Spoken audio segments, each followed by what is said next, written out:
Go in the back.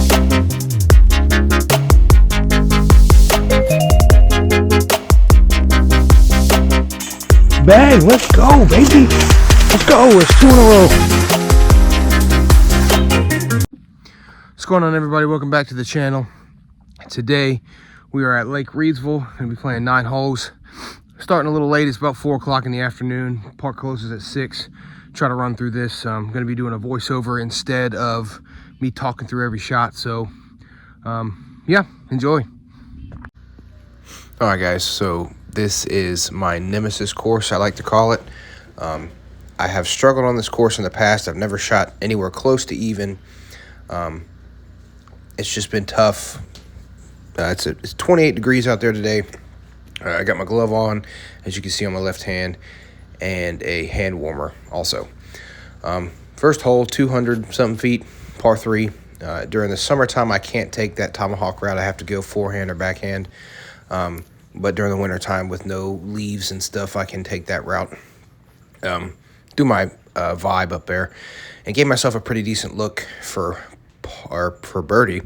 The front 9 plays significantly easier than the back 9 on this course, and you know, you want to get through it under par to have a chance at shooting even.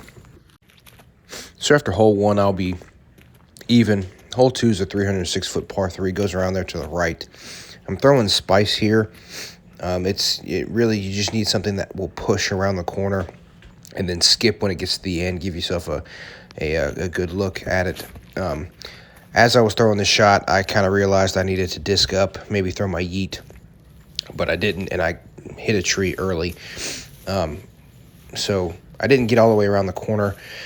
So I'm taking my ET1 here, really tight gap up top. Didn't really have anything to the left, so trying to get it closer to the basket, and I hit a tree.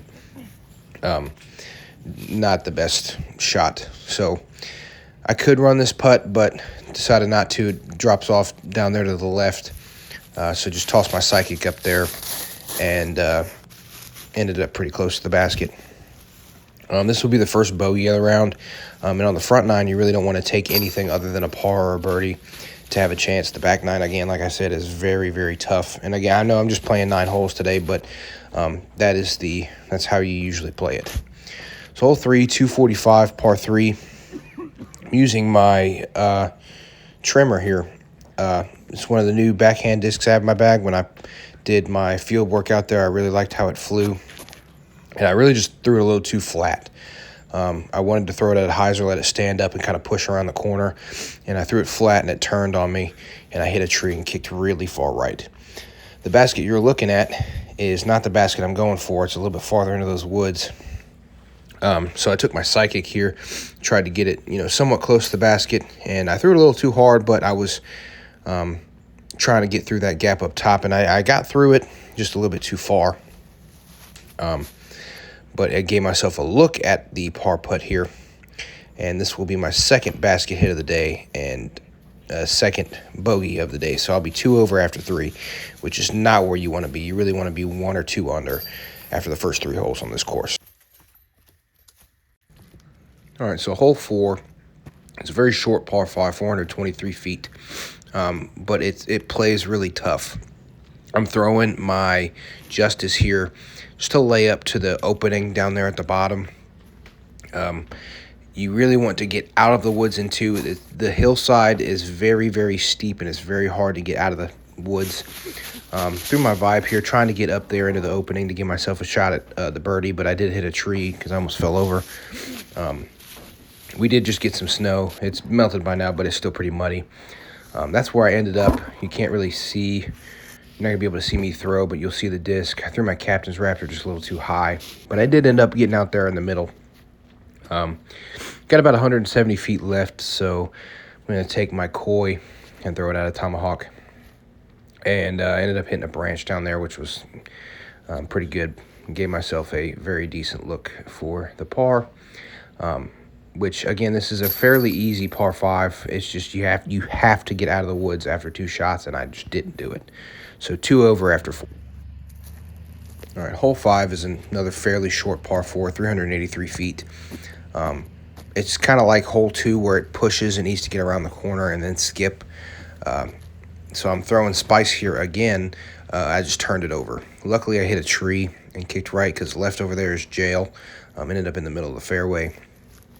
Throwing my Captain's Raptor here, trying to get it farther around that corner, give myself at least a look at it.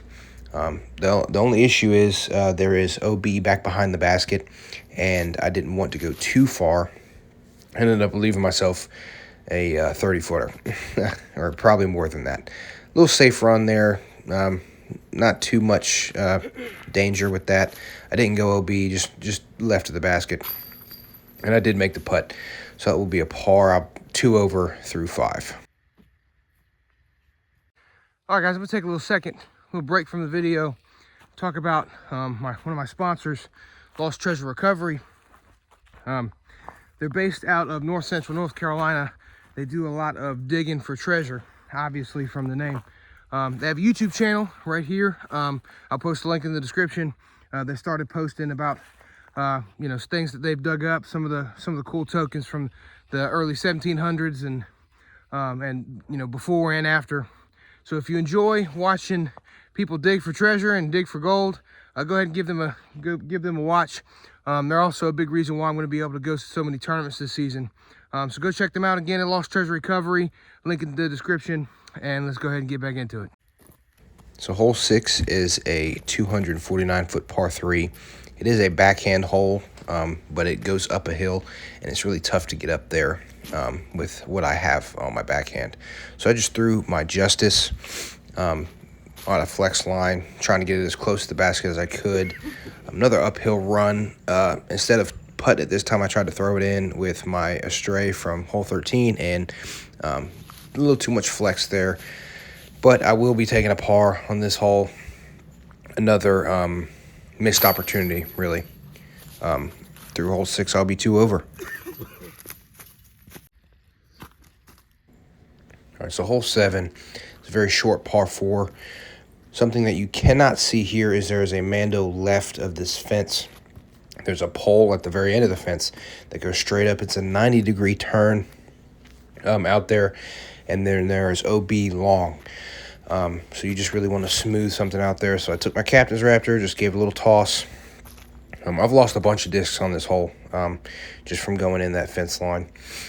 So gave myself a pretty good little shot here through the Astray within 10 feet of the basket. And I'll take my first birdie on the front 9. So I'll be 1 over after 7. As you can see, like I said, the front 9 plays significantly easier than the back, which you'll see at a later date. So hole 8 is a par 3. You have 2 options. You can either go to the right there where that sideways tree is at a backhand and kind of push it through, or you can go to the left where I go and have it come down close to the basket. But the road right there, that's all OB. That little opening there is where you want to go when you take that other line. I was a little early in coming in there, and I left the putt just a tad bit short. But that is going to be another par on a fairly easy hole. And again, these are holes you want to capitalize on when playing this course because the back 9 can be very punishing and difficult. So I'll be 1 over after 8. Move on to hole 9, 352-foot par 4, another short par 4. I'm taking my Wanderlust here. So down there in the opening to the right, it is a double Mando. You have to go right of the tree on the left and left of the tree on the right. If you can get through that a little ways, it's an easy birdie. But I turned it over a little bit and smacked into the tree next to the Mando tree. There's usually a sign right here where that screw is that says Mando, and I hit the other tree. So didn't go past the Mando. I'll take that any day of the week. I will be throwing my Justice here at a flex. You can see the basket down there. Just kind of let it float down there as far as it'll go. Didn't really have much other than that because I was so close to the Mando tree. Tossed a putt up there, very short. Trees on the right, I couldn't really hyzer it in there like I wanted to. But I'll end up taking a par on this hole as well, which is another easy birdie if you play it correctly. My final score on this round probably would have been like 7 over, but yeah, that's going to do it. All right, guys, thank you so much for watching. If you enjoyed that, make sure to hit the subscribe button, like this video, and hit the notification bell. I post every Friday, other than last week, so you don't want to miss next week's video. Make sure to check out Lost Treasure Recovery on YouTube. A lot of metal detecting stuff coming in the works. Thank you guys so much for watching, and we'll see you next week.